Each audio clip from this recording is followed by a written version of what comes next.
My parents and their friends have been besties since high school, and I am the only daughter between our families. It's their dream to connect our families, so they try to get me drunk and hook me up with one of their sons. Now they will never see me again. Posted by you/Cherry Colacoca 1. I, 28F, grew up with my family and another family whose parents were best friends with mine since high school. My parents had me and my two older brothers, 31M and 35M, while their friends had four boys, 27M, 29M, 30M, and 37M.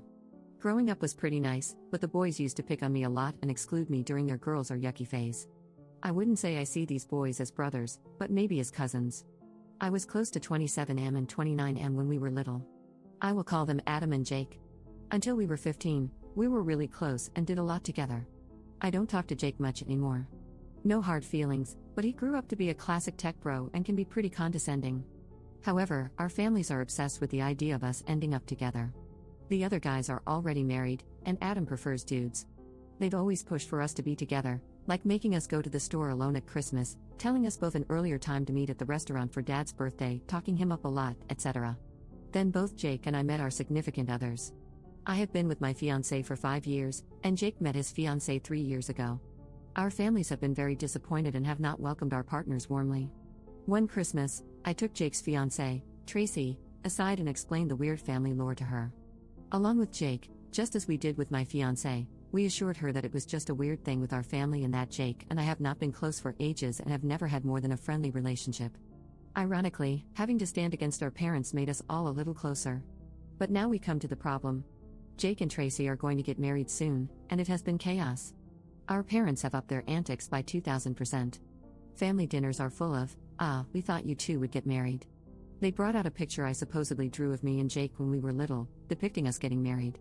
I suspect they made it because it did not look like it was made by an actual child. They were cornering Tracy about making me the matron of honor and letting me wear white, which, of course, is appalling. Additionally, his brothers and my brothers joined in, making jokes about us being star-crossed lovers and calling me the missus. I distanced myself heavily from my family during that time and stopped going home after talking to them did nothing. One day, one of my brothers invited me out, saying it would just be the two of them and me. So, I went to his apartment, and when I arrived, it turned out to be Jake's bachelor party. One of his brothers screamed out that the stripper was here. I was disgusted by their behavior. I wanted to leave, but the next train wasn't until close to 12 a.m., and it was not the safest neighborhood.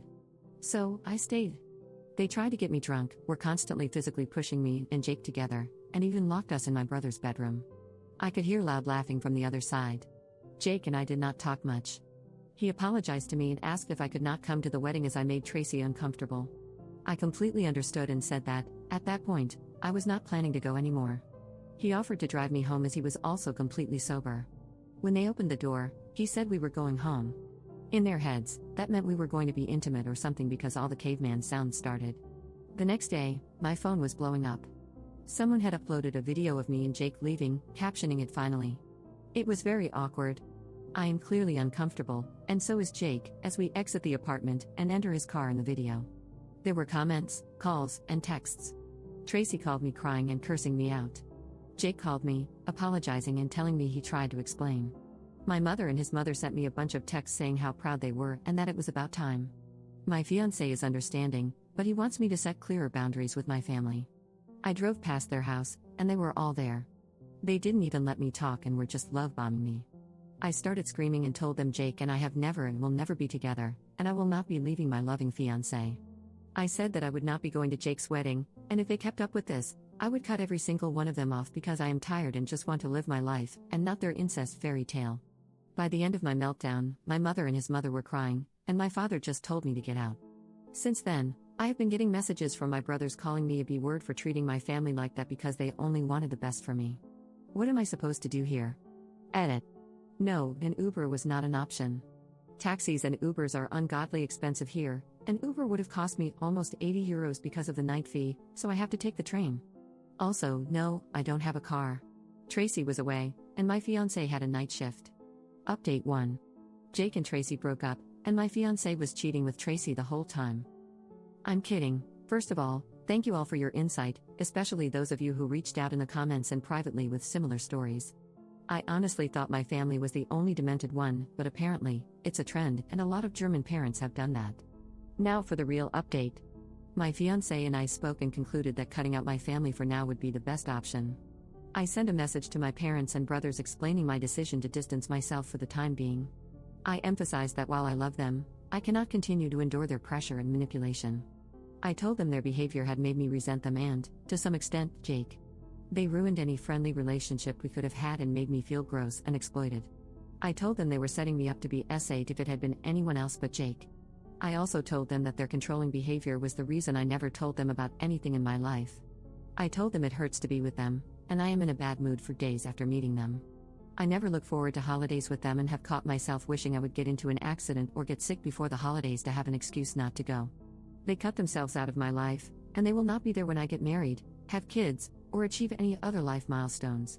After sending the message, I left the group, blocked them all, and felt a huge sense of relief. I cried with my fiancé for hours, and I didn't really know if the tears were from sadness, relief, or happiness. I was so conflicted that I just kind of fell asleep. Jake has also cut off his part of the family. According to Tracy, he went to their home, dumped a sack of their stuff on the table, told them to stay the hell away from him, and left. His mother tried reaching out to me, and my father tried reaching out to Jake. Our fiancés had been targeted by them too. My parents sent the police to my house, claiming my fiancé had me there against my will. We talked to the police. They couldn't do much but assured me that they would leave a note in their database clarifying that I am not being abused. I also asked how to go about a no-contact order, and they pointed me to resources. They also said they would tell my parents to leave me alone and noted that should they make false reports, they would have to cover the cost of the drive out to me. As of Friday, we have different phone numbers. Tracy is coming over this afternoon, and I am taking her to my nail salon. Afterward, we are going to a game store because she really wants to play some escape games. Jake and I are still not close, and he is also not close to my fiancé. But he is happy that we have carved out a healthy space and that Tracy is so comfortable with me now in such a short span of time. They are reevaluating their wedding plans, but I won't disclose more here. Also, to the people who made fun of me for saying that I couldn't drive anywhere without a car, I have a bike. Anyway, that was it. It was only a week, and I don't see this going much further. My parents are probably going to keep contacting me, but it's going to be all right. We are all right.